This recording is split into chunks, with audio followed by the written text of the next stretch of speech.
You know how a lot of people nowadays they advise that we should express our feelings when we're down, when we're upset with someone, and we should not suppress them or put them in a back burner.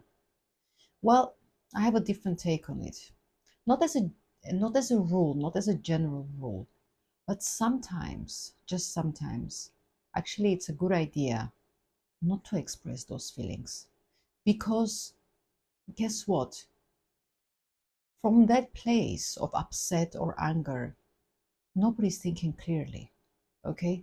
And not only you're going to say a lot more, you know, that you don't really mean, and possibly even do some damage to the relationship with that person, but also you're not going to be able to be in a clear state of mind to actually hear the other person, to listen to what the other person is actually saying, where they're coming from.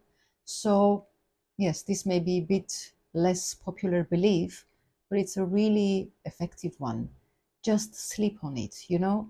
Yeah, if you want to talk to someone else about it, someone that you trust their judgment, their wisdom, or their knowledge, yeah, okay. But to the actual person that you're upset with, I would just say sleep on it, stay a bit calmer, wait until you're calmer about it.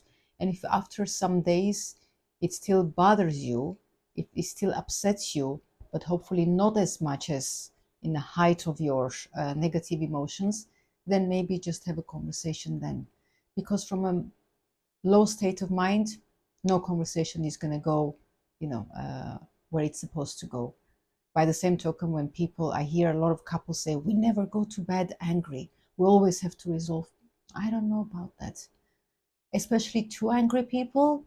I don't know what kind of resolution uh, an upset mind, an overthinking mind can come up with. So just make it a rule that sometimes, you know what, you're going to stay with your upset feeling, not from an ego place, but you're going to wait until you actually are in a place to fully express yourself. And that from that place, you're going to have a lot less damage control to do when you've actually come down and you've reflected a bit more.